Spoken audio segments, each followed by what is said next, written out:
Hey boys, well, we're facing elimination. Let's just have some fun with it. So we'll be finding out here shortly as we do get into our draft for game number 5. Dienzio on the A side, Gabe Vizel on the B side. And you see that Yates instantly taken off the board. Yeah, I really do like that ban. We saw it be very, very effective in the games. It's played. No surprise at all that Gabe's taking Vox off the table. Do not want to put Vox in the hands of Dienzio. He's an absolutely phenomenal Vox player, but he looked super strong on that Celeste in their victory. Yeah, and Zio said to us that, when it comes to the mid laners, he's kind of got like a hero pool of 3 to 4 heroes that he really doesn't care which of those he gets. And Vox and Celeste were 2 of those picks, so he's comfortable with either of those. There's a couple more. Again, not going to say them, just the other team's watching in the other room. Don't want to give them any extra information that Zio told us. But obviously, it's tough to try and target ban any one individual player now in Vainglory because so many players have those hero pools of like 4 or 5 different heroes that they're comfortable with. Showing that Lorelei in the mid lane, Crystal Power, so much damage off of the back of her heroic perk. Gonna be interesting to see how Gabe Vizel wants to respond to this. Lyra, definitely a pick that we've seen. I don't know that necessarily we've seen a whole lot of success with it though here today. Yeah, it has been played in a couple different roles as well. The captain role felt a little bit better as a captain than it did as a mid laner, but it still was able to get wins. Well, got a win starting all over, picked up the win with it in the mid lane, even though, he didn't have the greatest game of his life. He was still able to later on in the game find opportunities to make those engagements. And then Old School actually picked up a win with it as well or Old School's team picked up a win with it with Shaded Talent playing it in the captain. So it's actually, I feel like it hasn't been the most impactful, but it has been finding wins. Yeah, definitely.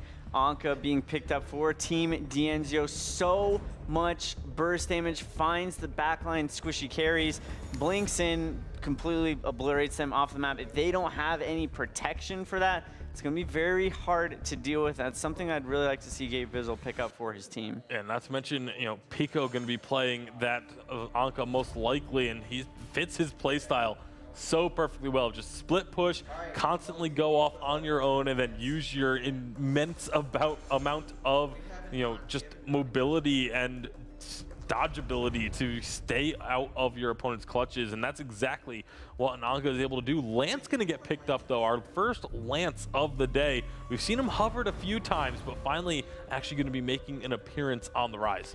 Lance, another one of those heroes that Peko is so well known for. He just combat rolls left and right, and then Githian walls. He knows every single wall to get over with it. Like, he knows exactly where to be. Such a good Lance player. That might even be what he decides to take up into that top lane because he is so well known for it. It's a little bit hard to predict. I do think it is the Anka, like you mentioned, but the Lance is there as another option. The Inara coming out once again for Gabe Vizel and his team. We saw Tigers use it very, very effectively. Going to be interesting to see if Gabe Vizel is able to replicate the same success. Yeah, I mean, you got to wonder who the Inara is going to be going towards. Does it go into I Love Joseph's hands? Does it end up with Zelciar, or do they completely shake it up? I feel like it would make the most sense for I Love Joseph to take this hero, but right now they're hovering it onto Gabe Vizel. We'll see if that does end up changing. Batiste gonna be the final pick for Dienzio's squad, and this is something we saw Hammy run this in the mid lane earlier, didn't get the win, but now what are they gonna be doing it with it on Dienzio's side? Because we talked about the versatility of this pick and how it can go into numerous different roles. I do really like Batiste's kit. He's so viable in so many different ways. I'm hoping they learn their lesson and that they're not going to put it back into the mid lane. That I do not think is the correct solution, but there are a lot of different ways that they can possibly utilize. Looks like it's actually going to be in the jungle. If everything stays where it was, it will be Papa John taking the Batiste into the jungle, which still leaves open if it's going to be a weapon or a Crystal Batiste, but it's obviously going to be just shaking it up from what we saw earlier. Hammy is going to be playing that CP Lyra though. Yeah, that ought to be interesting. He definitely struggled a little bit in some of these prior games. Lyra, I don't think is a hero that he's played yet thus far.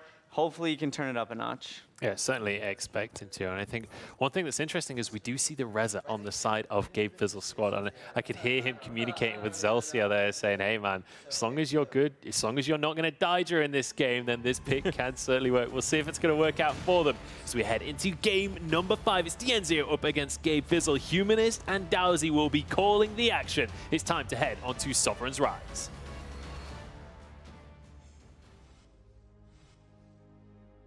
What's up, guys? And I hope everybody's ready for our 5th match of the day. I'm Humanist, joined once again by Dowsy as Team Dienzio, who's been having a hell of a day. Now goes up against Team Gabe Fizzle. Let's see if Gabe Fizzle can get a W here. Yeah, no, we'll have to see if they can, because Gabe Fizzle so far has been struggling to get those points on the board. A lot of people had high hopes as well for Gabe Fizzle's team, but unfortunately they just haven't been able to make it work on the Sovereign's Rise. Dienzio, on the other hand, a win here could put them in the finals, and so much necessary victory if you want to keep going further and further into this tournament. Yeah, I'm sure Dienzio definitely going to be sweaty with this one. Maybe they pull back and have a little bit of fun, but definitely looking for the victory here. Pico looking to steal this healing train up towards the top side. Does go over to Tivo. Tivo is going to be backed up by Joseph up in this top lane. And that's going to be a nice lane for them. Down in the bottom, Papa John and Lulu will be flexing on Zels here. And it's kind of a similar situation on both sides. Pico tried to go in, thought he could find something in the top side, wasn't quite able to. That 2v1 Pico, I mean, he's trying to showcase that he can just dominate on whatever lane he gets matched into. But this Flicker Silvernail can be a little bit punishing. Something you can't just go too ham on. In this mid lane, I love it. We got the Lorelei versus Lyra combination, Dienzio versus Hammy here. I have to see how that one does play out. Both have huge amounts of damage that can be applied out. Both kind of scale up in the team fights as well. The longer they go, you kind of just have to keep on them. Make sure you don't ignore the damage that they're outputting, because eventually they're going to get you. Gonna get ya. Well, I would like to see some action here. We're 2 minutes in, no first blood just yet. Teams just making these soft rotations around the map, getting their jungle. That's happening, like, the burst damage comes out. Zelsier, he's low down at bottom, has to respect the damage that's coming out of Papa John and Lulu. And this pressure is going to start to mount onto these T1 turrets in the side lanes. Yeah, it was that Dragon Blood contract proc that I felt was going to be the first blood proc for them. But thankfully, I guess for Zelsier, he was able to escape with his life there. Survive on this weapon power Reza for just a little bit longer. Now we're starting to hit that point where the second rotations come out. The team that's the quickest will start to dictate the early game pressure. And if any kills happen now, then that could just pretty much be the snowball necessary. You see already that we have I Love Joseph roaming into the jungle with Gabe Fizzle on this Inara here, trying to control their jungle and make sure maybe they just get a steal here. Gabe Fizzle actually gets rooted up. Impale, but Gabe Fizzle able to just go ahead and reposition himself there. Dienzio does get the last hit on the Crystal Treant, and really that's all that matters. Yeah, that's all that matters. But now I wonder what happens when we move over to the Crystal Treant on the blue side. Because they get that Crystal Treant, maybe they're able to secure their own as well. Putting Dienzio in the lead. Oh, Gabe Fizzle steals it. Nice steal by Gabe Fizzle. Jumps in, gets it, and gets out. And that'll be a little bit of a trade back and forth. Now Impale, nice get the end wall back. Hammy takes quite a bit of damage, but Zio not able to move forward aggressively just yet. Papa John stays on target. I Love Joseph uses the healing flask. Nice two-man Githian wall once again. Evil.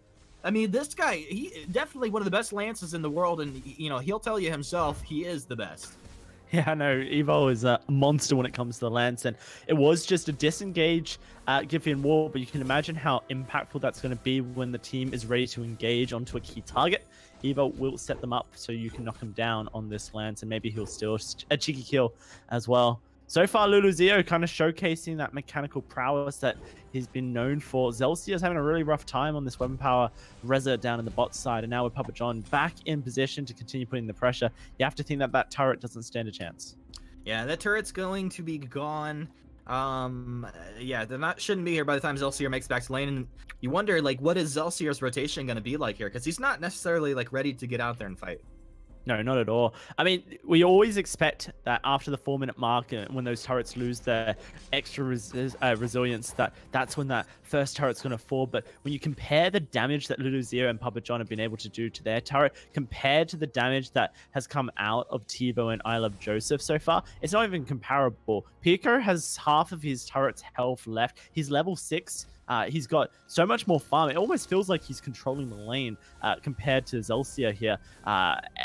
This could actually be pretty devastating. With level 6 Anchor, you know, you can actually kill Tivo and I Love Joseph if the setup is right. Unfortunately for him, he gets kind of caught out and is not going to be able to do it straight off the bat. Yeah, still 2 versus 1 and flexing on them. Had to use that Mirage to kind of get himself out of a sticky situation, but it's insane. He's doing a great job, as you said, holding his own against this pressure. Zelcia, you know, dealing with pressure as well on the other side of the map, but he's already lost that T1 turret. Totally different story. I mean, he's lost the tier 1 turret and he's going to lose his tier 2 soon as well. And there's nothing really Zelcia can do unless he gets a bit of help coming through from his team. And right now, I Love Joseph's doing his best to make sure that Tivo is staying in the game, with Pico constantly showcasing his prowess on these melee assassins. It just doesn't look good. Fountain has been purchased by Gabe Fizzle. I wonder if this is going to be a signal for them to go and fight. Hold that. Evol's made the rotation up in the top with Zeo and his AC. Fish food blocked off by Joseph, plus the healing flask. He's going to get himself out. Pops that moon cloak, and it's a defensive moon cloak, but I also wonder if maybe they look for potentially like a Regoose, and doesn't look like they're going to do it. I mean, with that Mooncloak going down and all that pressure put in the top side, Papa John and Luluzio are going to get a free tier 2 here. Nothing Zelcia can do. They could potentially continue pushing towards this armory. And once they do start threatening the armory turret, well, that's going to force Gabe Vizzle's team to make rotations. This is Dienzio's team full in control, really just off the back of really good play coming through from Luluzio and Papa John. Putting the pressure down on this bot side, really just the weakness is Zelcia's Reza right now, and it allows Dienzio and Evo to make moves to the top side. It gives them a bit more, bit of lack of pressure on them to make, to you know, be where they need to be. They can kind of try and make plays here. We've got the Ghost Wing ready to go, and it kind of is showcasing maybe the weakness that Lyra has in the early game. If the rest of your lanes aren't winning, then Lyra can't really do much to keep the boat afloat. Gabe Vizzle's Inara hasn't really shown how supportive Inara can be impressive. I mean, first blood happens whilst we're talking here, and it is Pico who goes down, so that is a much necessary win, I suppose, for the side of Gabe Vizzle. Yeah, I mean, he was doing great, but eventually gets overconfident. 7.5 minutes in, we get our first blood.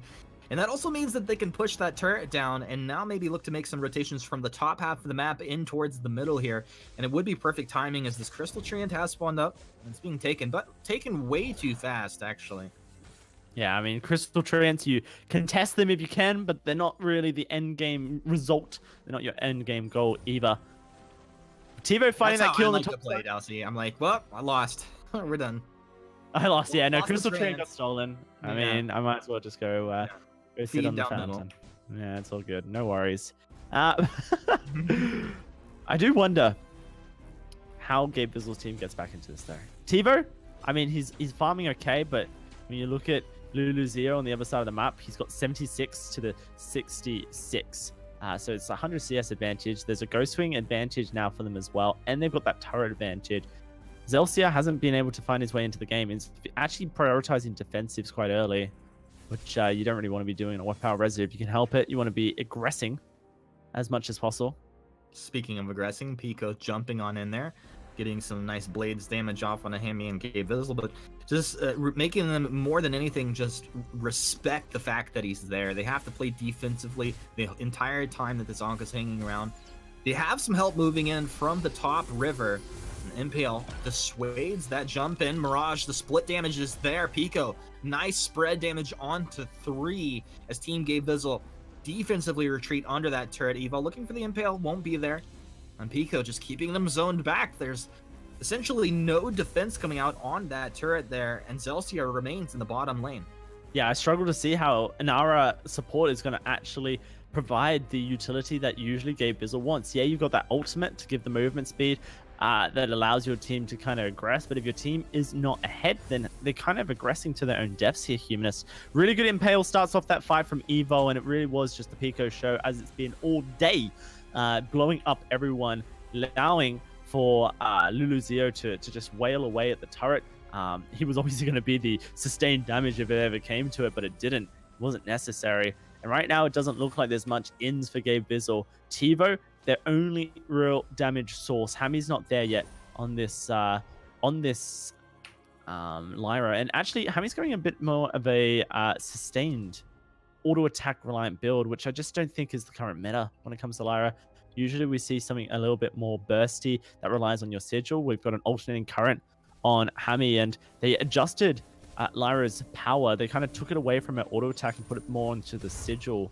It just feels like that's a mismatch of the current meta. Maybe Hammy's unconventional picks, unconventional builds are maybe just a little bit too unconventional. Hammy giving himself an excuse if he is to lose this game, potentially, Dowsy.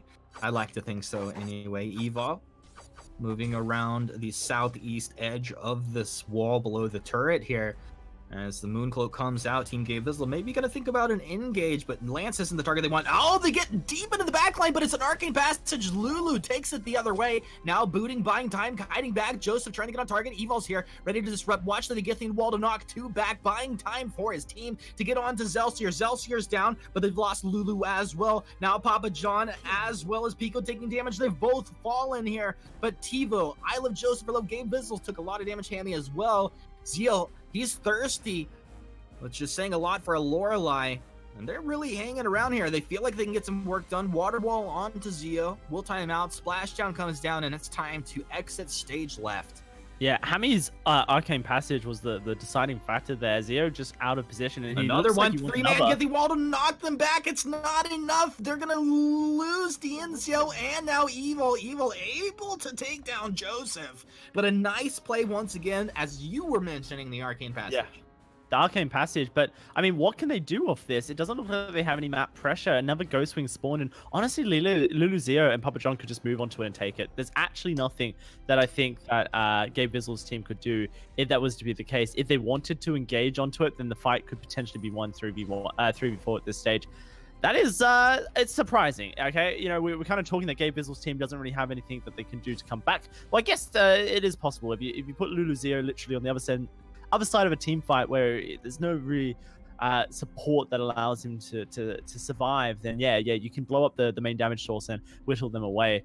But how often is that going to be the case? You know, how often are these god plays going to be made? Can they happen every time, Humanist? Because every other time, Alcy. Every other. I mean, if it's every other time, you still lose. Well, rip. We'll see. Right now, this is the Ghostwing started up by Team Dienzio. And you can tell that Gabe Bizzle squad, they want to get something done now. Jump in by Anka. Nice job, Pico. Once again, being the aggressor, he sees this movement coming forward, and he's like, you know what? I'm going to make you react to me. And the Mooncloak does come out. Crucible as they move through the choke point, trying to get on key targets. They want Lulu, but the water wall comes out onto Lulu. Lulu able to stay alive. They turn and focus down Dienzio. Nice fearsome shade coming through by Papa John to disrupt the fight, but it gets turned around. He gets dropped on down. Pico tucktails and runs to the north. Evil to the west. They lose 3 and only take down Joseph. Pico able to go ahead and dance himself away out of that one. But what a great fight and engage for Team Gabe Bizzle. Mooncloak arcane passage. It's pretty scary. And again and again, Dienzio's team are not respecting it. They're just allowing it to run on top of them. Where's their map control? Where's their vision? They're not respecting. Evil's dead. That's sweet. As this Ghostwing gets taken as well. I mean, as much as I would love to praise Gabe Bizzle and his team for making these plays happen, you know, I love Joseph and Hammy coordinating very well here. It honestly just feels like Dienzio's team is throwing their lead away. They're not respecting the power and the literally only winning condition of Gabe Bizzle's team, which is run and gun with a Mooncloak arcane passage. They're not respecting it at all. They're allowing it to happen. They're not putting vision down, and then they're kind of like surprised when Luluzio dies. Well, Nara may be going down right here. Gabe Bizzle, the healing flask, will be able to stay alive. They get the turret, so that's a great job for them over in the mid lane. TiVo does go down to Dienzio. He trades his life for the turret. I think that's going to be worth it for now. Joseph is on to Zeo, sees Evil, pops his War Tread. He's going to go ahead and run away from that one. And we're 10-5, 14 and a half minutes in, Dowsy. Net worth advantage over to Team Dienzio, and it feels like they could be blowing this game wide open any moment. You'd hope so.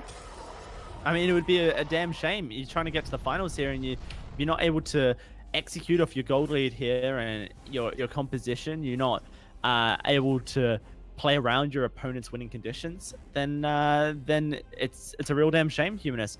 Definitely, they've had the opportunity so far this game to blow it wide open and just run away with it, but so far they're not executing upon that ability. That's gonna have to change. If it doesn't change now, then it's Gabe Bizzle's team coming straight back on into it with a huge shot of getting their first victory here in this All Stars Week 3 tournament. Yeah, it feels like also they have to be a little bit careful about stacking up on top of each other, specifically with the way the team Gabe Bizzle's been engaging. You know, Mooncloak into that Arcane Passage, which it's fine. If you stay spread out, they're only going to catch a couple people with that. And let's not forget, like, Inara's ultimate is literally provides movement speed to the entire team. So you're getting extra movement speed from your Mooncloak. You've got that War Treads that can come out as well for even more movement speed. Like, this is a very speedy composition. And so I don't want to just, like, feel like I'm hammering on Dienzio's team for not respecting it, because, you know, it is pretty much a snap of the finger and it's on top of you. It's very difficult to play around it, but the vision control has been lackluster. That's on Evo, that's on Papa John. They need to step it up at this stage if they want to be playing around it. And they have great disengage. That's what a Batiste does. That's what a Lance does as well. Right now, it's just not working out for them. Hammy's damage is really starting to add up here. You can see he's chunking through Team Dienzio. They have to respect it, but at the same time, cannot play scared if they want to take this victory. Their head and net worth down in kills. Both teams have a fighting chance at taking victory in this matchup here. But I still go back to that last comment. I think for Team Dienzio, stay spread. Make sure that Zio can get a water wall onto a key target. Make sure that Papa John can throw that fearsome shade to kind of dissuade the aggression out of Team Gabe Bizzle when they pull that trigger. Maybe you stand a fighting chance, but they all group up, and not to mention that, like, the whole team's getting on top of them, but then stakes are getting dropped down as well. TiVo's able to just rain terror there. Oh yeah, that's the thing, is that TiVo, Silvernail, no mobility. Yeah, and Inara, a Mooncloak, a War Treads allows him to have the mobility much necessary to allow Silvernail to have the impact. And, you know, the synergy is all there for the side of Gabe Bizzle. And I guess the unfortunate thing that really comes out for Dienzio's team is that their counterplay to this is to allow the engage to happen, but disengage it better. And once you do that, there's not really much that Gabe Bizzle's team can do. That Mooncloak pulled prematurely, they're essentially walking away, saying, all right, well, you wasted your Mooncloak, Omega Lol. Now we can just kind of move in and try and catch someone out here. Pico tries. He's going to go ahead and Delta split right there. Can they get the damage off they need? Now, Fearsome Shade throws back too. This is the best opportunity Team Dienzio's had thus far. They spread damage on to 3, but now the rotation comes on in. Arcane Passage looking to blow some up. It's a 2-for-1 trade in favor of Team Dienzio, looking for more Silvernail. Can't stand his ground. It's a triple kill comes through for Dienzio, Captain Man of the Year himself. And Team Dienzio decisively taking that fight, played it perfectly. Yeah, finally what I've been saying comes true. Dienzio's team respect the engage, they fall back, they allow the Mooncloak to be wasted, and all of a sudden Gabe Bizzle's win condition is thrown away. It seems like that's just been the story for Gabe Bizzle's team. You know, they have great win conditions, but they seem to be linear, one-dimensional. You know, if you avoid one of them, then they're all gone. Not really the playstyle you want at this level of competition, especially when these guys are able to figure it out. Ghostwing goes over to the side of Dienzio now, and at this 18-minute mark, all they have to do is wait out the next Mooncloak, and then they'll have a Black Claw. They're able to start pushing it on into the base. The question is, will they, Humanist? No. At this point, okay, so what the thing is, Dowsy, I'm looking around the map. Team Dienzio has put a lot of their vision down around this Ghostwing area, where there's a lot of vision down from Team Gabe Bizzle around the Black Claw, and I feel like that's going to favor them as they get it, because it's always this vision battle before the fight starts. If you've noticed, each team tries to get that forward scout count down, and it's really one of the biggest factors in victory going either way. Yeah, no, for sure, and that is obviously going to be the factor that influences whether or not Dienzio's team will be able to play around this Mooncloak coming out from I Love Joseph. If they have the vision, then they're going to be able to spot people out, and they're going to be able to essentially back up, so that they're able to avoid this immense, powerful, strong engage that comes out from the Mooncloak, the Inara Ultimate, and the Arcane Passage. So, with Vision currently owned by Team Gabe Vizzle, they have the biggest opportunity that they're going to have in this mid game to really take over here. A one fight could win it for them at this point. You can see them grouping up. So, what do Team DNZO do? They play safe. Everyone's playing far back. They're just allowing the waves to be pushed into them, and then they're dealing with them. This is a waste of their Ghostwing buff, which means that they're not really getting much for taking that Ghostwing. But, you know, what's the alternative? The alternative is that they all die, and then Black Gold gets taken, and Gabe Vizzle's team pushes on in and takes an armory here. So it's respect shown, and it's what you want to see from DNZO's team. Once they have the confidence, they've got the waves pushed up, they will move in towards that Black Claw and lay down the vision necessary. But I tell you what the most deciding factor is, LuLaZeo's AFK, and they can't deal with that. So we will get a pause coming through. Really unfortunate that you are dealing with an AFK carry here. You know, those crucial minutes can certainly hurt you. Thankfully, nothing happened during that time, Humanist, so it shouldn't affect the results of this game too much. But I mean, we should continue to recap what's going on. It's 9-11 on that scoreboard. It's a huge gold lead, 6,000 gold in favor of Team DNZO. But there is one condition, winning condition, that Gabe Vizzle's team has, and it's just a full-on hard engage with the Mooncloak, with Inara's ult, with the Arcane Passage. If they continue to do that and they succeed to jump on to LuLaZeo, jump onto DNZO, then they will win these team fights. One option only, hard engage, and as you said, map reads 911. It is an emergency over here for Team DNZO, as we do need some technicians over to Lulu's house to go ahead and make sure that this internet comes back online. Now, obviously, all players are responsible for their own connections, but of course, at the end of the day, we would like to see everybody succeed here. Absolutely, yeah. No, I mean, eventually, if it takes the Mickey, then it will get to a stage, Humanist, where this pause will have to come undone, and it will just be a bit unlucky. But we'll give LuLaZeo a chance to reset his router, enter the password, you know, yell at dad, whatever it may be. Dude, you don't yell at dad, bro. That's nuts. Paying for the internet, yelling at him. Come on, no, I don't know about that. But yeah, I mean, honestly, here's the thing. Here's what I'm looking for. Well, actually, you know, we don't know how long this is gonna last. Let's take a moment here and throw it back over to the desk, and we'll get back into this in just a second.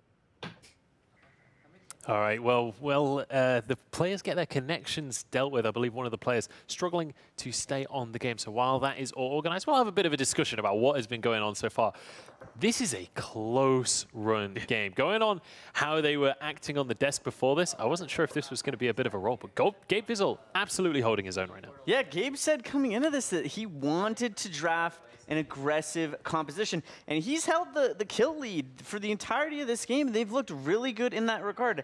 Despite the fact that they've been down a little bit in gold throughout the game, they are still putting up a fighting chance, and despite being down 0-2, they're not giving up just yet. Yeah, they're not just rolling over and letting this one go. They're not just, you know, completely demoralized. They are trying to bring the fight to DNZO's squad, and I believe we actually have a look from earlier in the game where Gabe Vizzle was able to get that engage on using that Flicker ultimate to charge on through. Yeah, absolutely phenomenal. Mooncloak 100% catching Team DNZO off guard. That's a great execution. If they can find more fights and engagements like that, that is the key to success. That is what they need to find, the ability to be able to replicate if they are going to be successful in this last game. Yeah, and I also really like using the Lyra portal with the Flicker Mooncloak, because so many times, like, we've been able to hear when, as soon as the Mooncloak gets popped, you hear the captain's like, all right, they just ulted, everyone get ready for them to rush in, get ready for them to run in, like, you know, position yourselves, get some scout cams down. When you use that Lyra portal, not only does it get you in that little bit extra quicker so that they can't engage, but they also don't get the added benefit of seeing you running towards them if they do get a scout cam down. So using that extra, you know, surprise engagement can just catch teams off guard so incredibly quickly. Especially in combination with the bulwark as well, stopping any mobility from them to stop them getting away. But let's talk a little bit about Gabe Vizzle. He's not had the most fantastic first 2 games here today, but he is a phenomenal player and an incredibly storied player as well. Yeah, he is. I mean, I have played up against him throughout the entirety of my career, I mean, all the way back to South Korea at VIPL Season 2, so good. I've looked up to him as a captain the entirety of my career. His mechanics, absolutely insane. He really redefined what blocking was for a captain, and no one else was able to even come close to doing it like him until probably Evol. Yeah, it was really just the level of, the reflexes to be able to use the reflex block when on blocking everything. Like, everyone always used to talk about, how difficult it was to block Catherine ults. Gabe Vizzle was doing it all the time. And then it became, how difficult it is to block, other things that surprise ultimates, like point-blank Kroll ultimates. Gabe was able to block those. It seemed like it didn't matter what it was. Gabe was always one of the first players to be able to block them consistently, and it made him such a standout captain, one of the game's top captains for his entire career. Yeah, absolutely. And I think what that comes down to a lot of the time is reading your opponent, right? It's not necessarily reacting to it. It's knowing it's coming and being able to respond accordingly at the time. But let's talk about what's been happening in this game, because it's very much been a match of reacting to your opponents. Both teams kind of even on the map, not really too bold. It feels like a stalemate right now in the game. Neither team wants to be the one to be too aggressive in case they end up throwing the game. And while we were watching earlier, Flash, you were saying, okay, next fight is going to win this one. It still feels like that 10 minutes later. Yeah, it does. Although I don't know if we've had a team fight since then either. But no, I mean, looking back at the replay, that's what these teams need to be able to start doing, is be confident in their engagement. Use the Mooncloak, use the portal to your ability. Just make sure everyone's on the same page before you go in, and that's how you're going to come out of it successfully. Yeah, being on the same page is the key. It was what we were talking about before this game was, the difference that in what the captains were saying, their team communications were like. Zeo saying, yeah, we were, gelled really quickly. It was like we've been playing together for years, and Gabe Vizzle on the side was like, yeah, we're having some trouble with communication. And so if they can keep that clean, if they can get that communication I'm going to have to cut you off there. We are going to be jumping back on into this game. Unfortunately, Lulu Ziu is not going to be able to rejoin, so we're going to continue as for V5. I'm going to pass it back over to Humanist and Dowsy to talk through the conclusion of this matchup.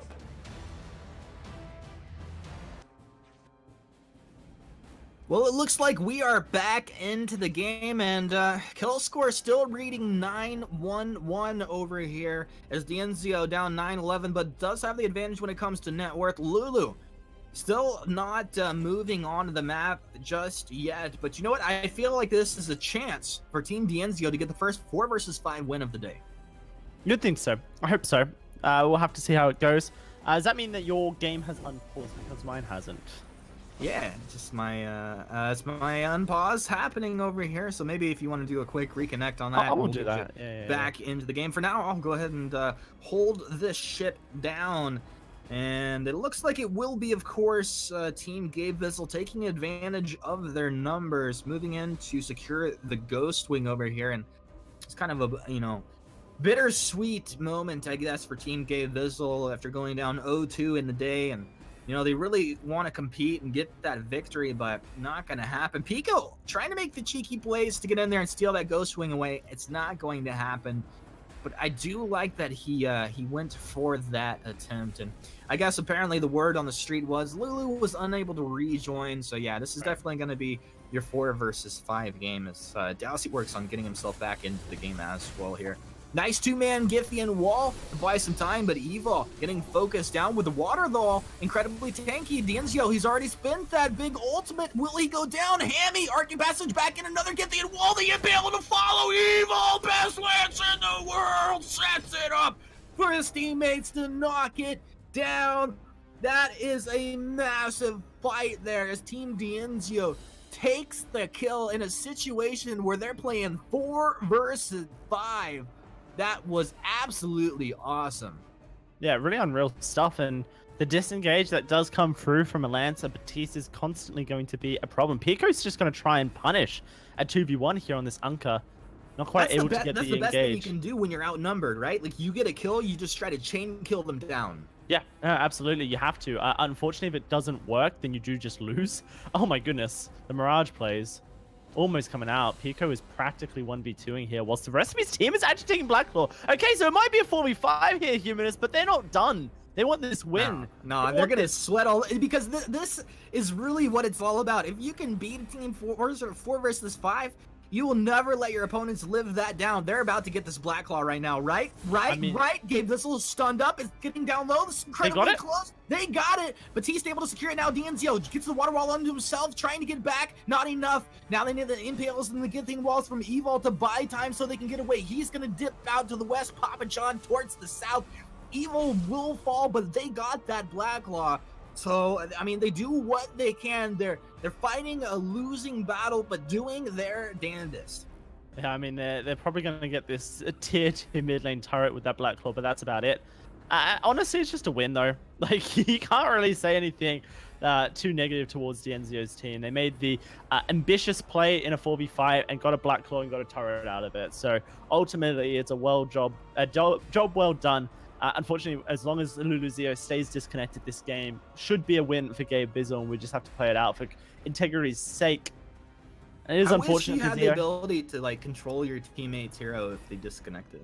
I mean, I'm not saying this is low elo, but at low elo, when a team does disconnect, a bot takes over. So, I mean, it's probably a good thing that hasn't happened, Humanist, because it kind of showcases that these are some of the better players in North America. Yeah, it does indeed, and DNZO once again engaged upon. They're hugging this turret, doing a good job. Nice githing wall, but it's Gabe Bizzle that's the one taking the damage on the front line, and he's not too incredibly important right now. They trade the damage onto Gabe for the kill onto Zeo, and that's exactly what they need to do right now. It's expected though. Team Gabe Bizzle should be taking these fights. They should be able to get the objectives and make the plays. And it's when Team DNZO puts that fight back on them that it's really impressive to watch here. I would expect also what's really cool, Dowsy, is that because you're down 4 versus 5, you know you have to make the crazy plays to come out on top. Right. And so it just makes the game that much more exciting. Yeah, I mean, like, you don't want to allow the scenario to tilt you out of your mind. Obviously, it would take the 1 percentile really to happen. The impossible for this to be a victory coming out. And I mean, it's a 5-man gang squad towards Pico, and they're going to cut him off, make sure he can't escape easily. Evo misses the impale, and that's all she wrote, you would feel. Pico about to get the pentakill right now, bro. Yeah, that would have been it would have been godlike if that happened. But yeah, no, you know, obviously the only way you win is if you make the play of your life. Just go hard. Just go ham, get in there, make the plays. I like the near right angle on those stakes there as they zone them back, take that first base turret, and just continue to apply pressure. I mean, TiVo's obviously getting an A right now in math. That's all I'm saying. Geometry, he's got it. Oh, we have a reconnection. Oh, Lulu's back. All right, ladies and gentlemen, Lulu back in the game. All right, so what does this mean now? Does this mean that they can continue playing? I mean, does Lulu just come back and lose? No, Lulu never loses. Lulu's going to come back and carry this team. Now, they have lost DNZO in the beginning of this fight. It's continued 4 versus 5. Impale to hold them in place. Nice 4-man Githian wall to come on through. Pico applying the damage. Got to get back and reset. Oh, but look at the stakes. The stakes at last. They're about 3 miles of stakes right in the mid lane as they take the ace. Gabe Bizzle waiting until Lulu reconnects to just smash them in the face and run over them towards this victory. Of course, you know, this was not our typical game, but Gabe Bizzle will be getting the W at the end of the day. Yeah, I mean, not a typical game, and you do have to... it's a bittersweet victory for Gabe Bizzle, a bittersweet loss for the side of... for the side of DNZO. But that stake play coming out of TiVo, that would have won you a game any day of the week. Really great Silvernail play, and that's Gabe Bizzle getting their first victory on the board.